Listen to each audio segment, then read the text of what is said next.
परम आदरणीय प्राचार्य महोदय, मेरे विद्वान शिक्षक साथी, प्यारे बच्चों जो ऑनलाइन जुड़े हुए, आज का यह पावन अवसर देश के दो महापुरुष या भारतीय सभ्यता के इतिहास का संयोग है कि दोनों की विचारधारा एक जैसी, जीवन पद्धति में समानता और जन्म दिवस में भी समानता।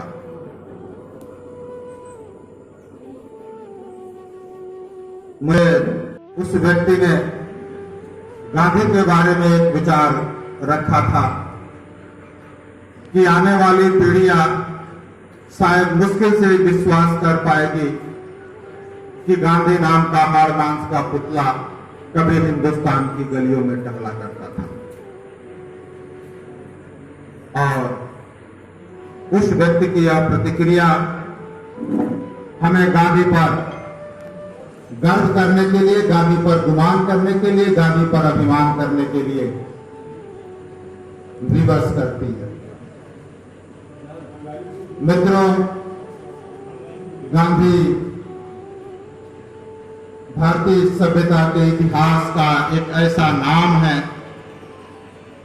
एक ऐसी खुली चादर है जिसका इस्तेमाल विचारधारा के आधार पर लोगों ने अलग अलग तरीके से किया। सबके अपने अपने गांधी है। नेहरू के गांधी, नेहरू के समाजवाद का गांधी, बाबू सुभाष चंद्र बोस का गांधी, गोलवलकर का गांधी, जयप्रकाश का गांधी, लोहिया का गांधी। हर कोई ने अपने अपने तरीके से गांधी की विचारधारा को और गांधी को अपने तरीके से प्रस्तुत किया। एक चीज जिसे हम शिद्दत से महसूस करते हैं, गांधी बड़ी ही दूरदर्शी सोच वाला व्यक्तित्व रहा इस देश में। और स्वतंत्रता आंदोलन के दौरान देश दो तरह की चुनौतियों के दौर से गुजर रहा था। सिर्फ हमें अंग्रेजी शासन से इस देश को मुक्त कराने की समस्या नहीं थी। गांधी एक दूरदर्शी सोच रखते थे और वो जानते थे कि आजादी के बाद, मुक्ति के बाद हम जिस राजनीतिक संरचना की बुनियाद इस देश की सामाजिक नींव पर रखने वाले हैं, उस सामाजिक ताना बाना का समरसतापूर्ण वातावरण होना जरूरी है। इसीलिए गांधी का आंदोलन दो पहियों पर चलता था।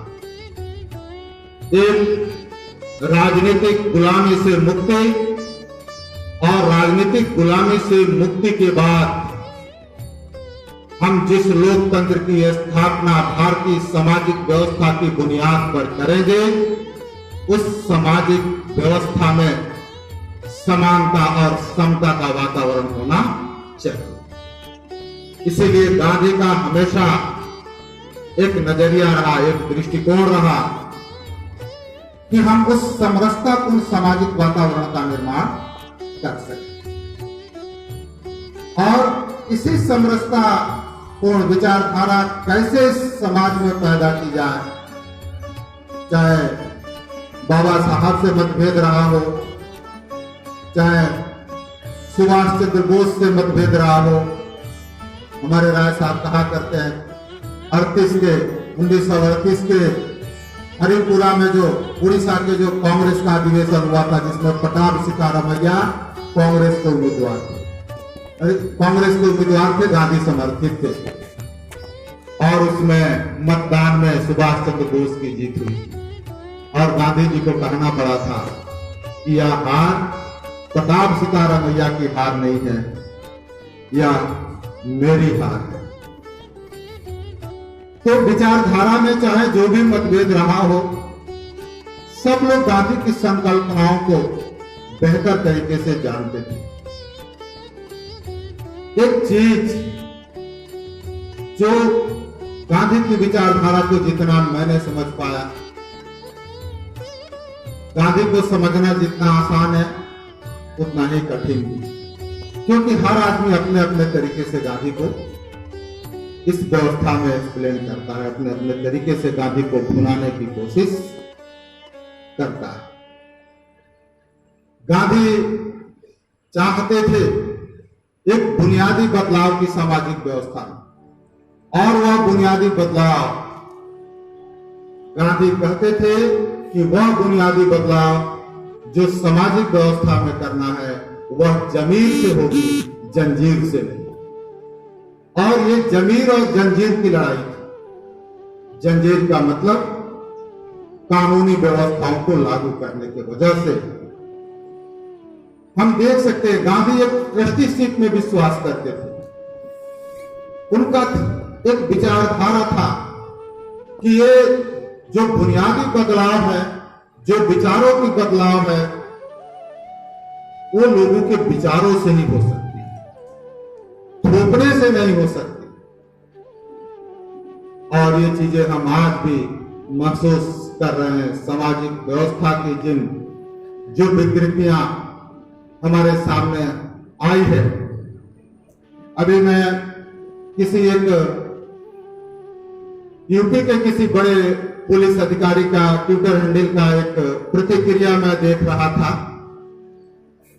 हाथरस घटना पर उसने गांधी जी को कोट किया था, अपने ट्विटर हैंडल पर लिखा था उसने कि बापू की एक संकल्पना थी, उनके विचारों को प्रकट किया था कि इस देश की महिला जब तक मध्य रात्रि में भी सुनसान सड़कों पर निर्भय होकर अकेले नहीं घूम सकेगी, तब तक इस देश में आजादी की संकल्पना को पूरा नहीं माना जाएगा। तो निश्चित रूप से सरकार तो अपना काम कर रही है। हम जब भी हमेशा गांधी की प्रासंगिकता और अप्रासंगिकता पर सवाल उठते रहते हैं। गांधी कभी अप्रासंगिक न हुए हैं, न कभी होंगे। और जब भी हम जंजीर से हारेंगे तो जमीर की प्रासंगिकता बनी रहे। कानून बनाए गए, हमारे बैठे हुए साथी सब लोग जानते हैं, दिल्ली में एक बड़ी दरिंदगी हुई थी, पूरा दिल्ली दहल गया था। दिल्ली के पार्लियामेंट ने कानून पास किया और उन अपराधियों की केस फास्ट ट्रैक कोर्ट पर चलाई गई, चारों को फांसी पर लटका दिया गया। लेकिन क्या हुआ उसके बाद? इसका मतलब है कि सरकारें, आज जो उत्तर प्रदेश में घटनाएं हो रही है, निश्चित रूप से इस गांधी जो नैतिक जिम्मेदारी हम सब लोगों के ऊपर सौंपे हैं, उस जमीन को जिंदा करना है। कानून के सख्त लहजे लोगों की बुनियादी सोच में जब तक परिवर्तन नहीं आएगा, सामाजिक व्यवस्था की इन विकृतियों का शिकार हम होते रहेंगे। इसीलिए हमारे बैठे हुए सभी शिक्षक साथी, अन्य लोगों की खास करके आज इस अवसर पर एक नैतिक जिम्मेदारी है कि लोगों के अंदर जमीर जिंदा किया जाए। सरकार अपना काम कर रही है। हाथरस की घटना अभी बिलरोज टीवी चैनल पर चल रहा है। सरकार अपना काम करती है। एसआईटी की टीम गठित कर दिया गया है। केस फास्ट ट्रैक कोर्ट पर चलेगा। हो सकता है अपराधियों को लटका दिया जाए, लेकिन ये भस्मासुर फिर पैदा। तो एक जेहन में जो बदलाव की जरूरत है, खास करके एक सोच में जो बदलाव की जरूरत है, या समाज के सब लोगों को इसका हिस्सा बनना पड़ेगा। सिर्फ सरकार कानून बना दे कर्नाटक में देखिए गोली मार दी गई, इनकाउंटर कर दिया गया अपराधी को। तो कहां रुक रही है घटना? तो गांधी का यही बुनियादी सोच था